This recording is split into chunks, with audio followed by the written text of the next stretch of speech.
हम कलम के सिपाही है, बड़ी बात करते हैं। हम कलम के सिपाही है, बड़ी बात करते हैं। डॉक्टर बाबा साहब के संविधान की बात करते हैं। हम प्रहार की नहीं, प्रतिकार की बात करते हैं। कलम में, कविता में कलम से जिंदा इंसान की बात करते हैं, जिंदा इंसान की बात करते हैं। मी प्रथम कवीला आमंत्रित करतो, सुभाष मानूरकर।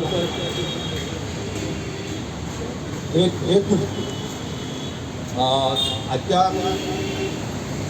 कार्यक्रमाचे, कवी संमेलनाचे अध्यक्ष माननीय विमोद नागपुरे सर यांनी आपले या ठिकाणी सर्वप्रथम मनोगत व्यक्त करावे अजून मी त्यांना विनंती करतो.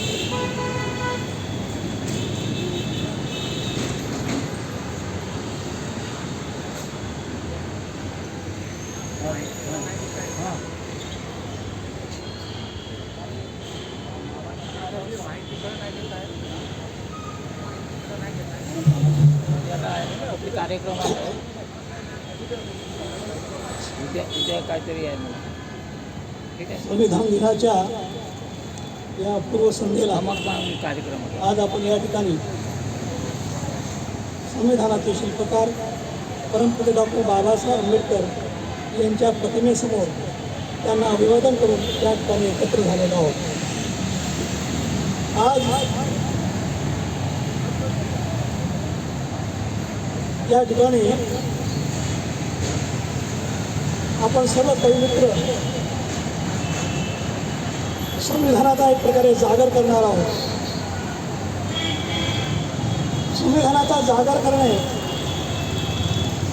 ही आजच्या घडीची अत्यंत आवश्यक अशा प्रकारची बाब आहे. संविधानावर वेगवेगळ्या प्रकाराने आक्रमणे होत आहेत. संविधानाच्या निर्मात्याला देखील या ठिकाणी एकीकडे अंधारात ढकलण्याचे प्रयत्न सुरू झालेले आहेत. सर्वत्र अशा वातावरणात हा देश आज एक प्रकारे ढवळून निघालेला आहे. मित्र, आपण सर्वच जण जाणतात, या ठिकाणी अधिक काही बोलायची गरज नाही आहे. सातत्याने मग तो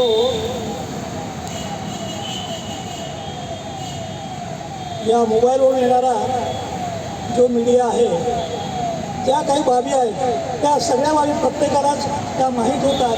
त्यामुळे त्यांची या ठिकाणी पुनरावृत्ती करून मी आपला अभिप्राय घेणार नाही. परंतु आपल्याला हे सगळ्यांना माहिती आहे की आज संविधानावर एक प्रकारे अत्यंत जीव घेणं अशा प्रकारचं संकट आलेलं आहे. आणि त्यामुळे या संविधानाला जनमानसापर्यंत पोहोचवून संविधानाचं रक्षण करणे ही आज आपली अपरिहार्यता झालेली आहे.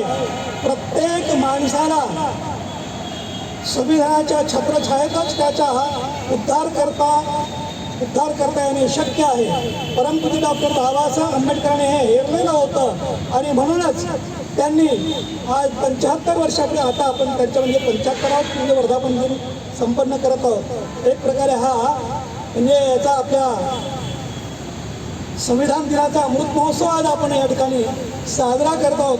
तो साजरा करत असताना आपल्या मनामध्ये एक गोष्ट आपण निश्चितपणे ठेवली पाहिजे की मग आपले घरचे लोक असोत, आपले शेजारी असोत, आपली मुलेबाळे असोत, आपले नातू पंटू असोत, त्या सगळ्यांना या संविधानाचं महत्त्व सांगून त्याचं रक्षण करण्याची प्रतिज्ञा त्यांच्याकडून ओढवून घेणे हे देखील तितकंच आवश्यक झालेलं आहे.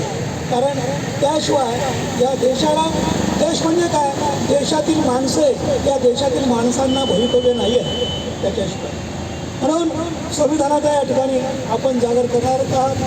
सगळेच कमी संविधानाचा या संदर्भात संविधानाचं महत्त्व काय आहे, संविधानाची आवश्यकता काय आहे आणि परमपूज्य डॉक्टर बाबासाहेब आंबेडकरांना आता एक प्रकारे विस्मरणात ढकलण्याचे प्रयास या ठिकाणची ब्राह्मणी प्रवृत्ती तिने सुरू केलेले आहे. आपण पाहतोच आहोत. सातत्याने बाबासाहेबांना कधी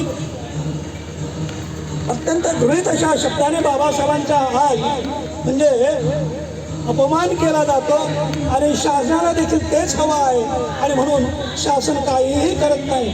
आपण पाहिलंय काल परवा आपले म्हणजे एकूण सुप्रीम कोर्टाचे म्हणजे ज्याला आपण सर्वोच्च न्यायालयाचे न्यायमूर्ती म्हणजे मुख्य न्यायाधीश रिटायर झाले परवा 23 तारखेला.